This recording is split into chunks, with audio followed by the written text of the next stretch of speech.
I may not be an expert, but I'm pretty sure that part of the shock and this part of the shock are supposed to be together and not separate like that. I also think that the shock shaft's probably not supposed to be bent. So in this video, we are replacing the factory shocks on the Mini Losi LMT with this set from Nexx Racing, fully assembled, I believe oil filled already in there. We have to check it. Shocks that are supposed to be a direct replacement and upgrade for this truck. They even come in fun colors like this blue that hopefully kind of coordinates with the Son of a Digger theme. If you're new to the channel, welcome. My name is Troy. This is RoadsideRC. You'll tend to find me bashing or crawling or drifting or racing, plus doing product review videos and how-tos. Let's start by acknowledging that I've actually been really happy with the factory shocks, and I probably would have just gone back to a factory shock, but how boring is that? I know a lot of folks like to just tweak the factory shock pistons in order to get a little bit softer suspension movement, but you know, when I saw that the whole shaft was bent and the whole shock had been blown apart and that I already lost the spring to who knows where, just time to get some new ones. Now there's some options out there. There's some shocks from Losi that are actually like a TLR, like an upgraded spec. I think Trio makes some, but I've never really used any of these products from Nexx Racing, and so I wanted to give them a shot, and the price was reasonable. Let's get started by getting those old shocks off. Down here on the bottom, 1.5mm driver, and that bottom shock rod is out. And similar up here at the top, 1.5mm. As you pull this out, make sure you capture everything here. There's a little spacer, and there's the little insert that goes through the shock. You want to make sure you don't lose both of those. It's easy for those to run away as you pull that shock out. I do like these come with springs. They come fully assembled. Should be rather easy for us here. In case you need it, this is part number NX465BL. I'll actually have a link down in the video description straight to it, so you can just buy it easily that way. They do appear to be oil filled based on the rebound there. It's not just immediately blowing out.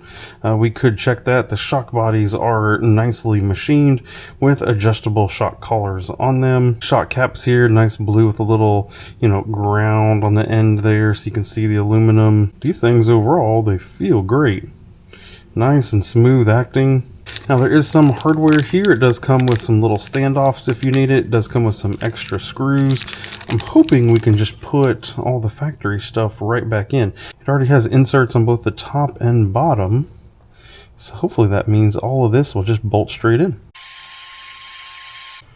Now this is important to note here. So this is an aftermarket carbon fiber chassis that I have on here, and it does offer more adjustability. You see how far back that shock tower is.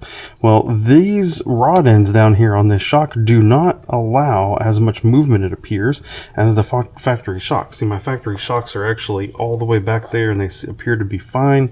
These don't get back there, so they do limit a little bit that end movement. I'm going to need to move my shock back up a little bit straighter here, otherwise I'm going to have issues. I'd have to literally bend the plastic in order to get it back there.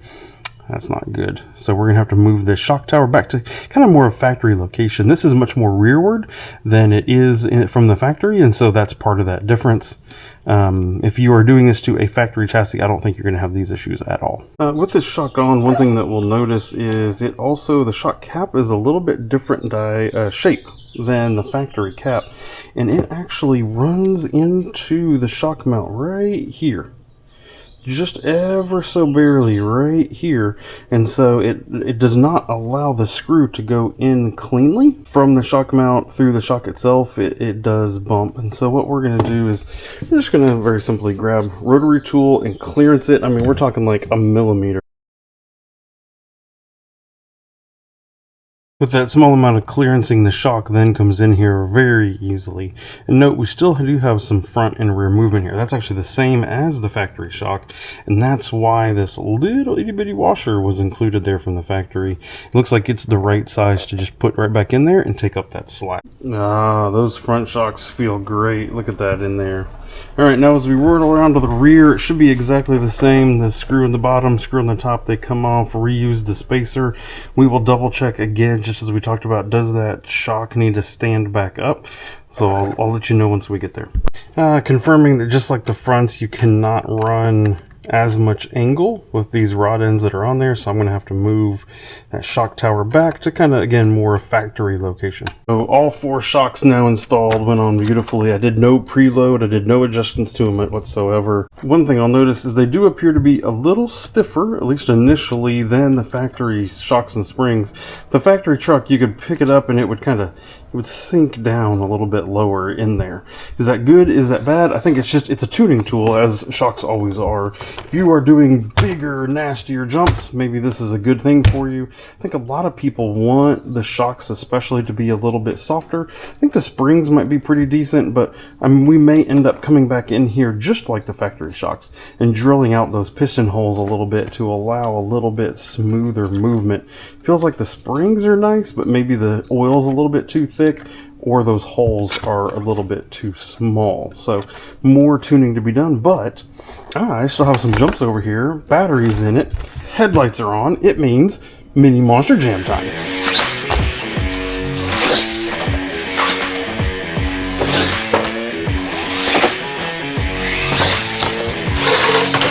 Ooh, there's a double.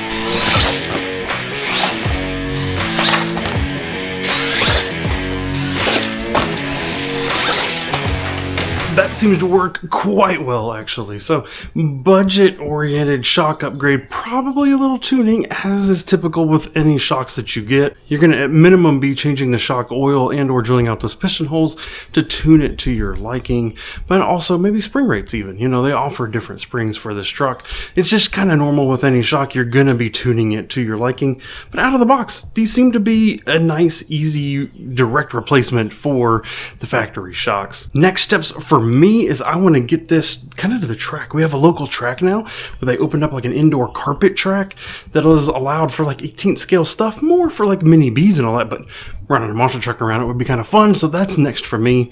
If you have any questions about what I've done with this, please leave them down in the video comments. And if you are looking to purchase these, I'll have links to those in the video description. So just click that description button, it'll open up and you will have all the links in there where you can get them. If you're curious about anything else that I've done with this Losi Mini-LMT, be a playlist popping up over here to your right, and I hope to see you in that video. Thank you, and goodbye.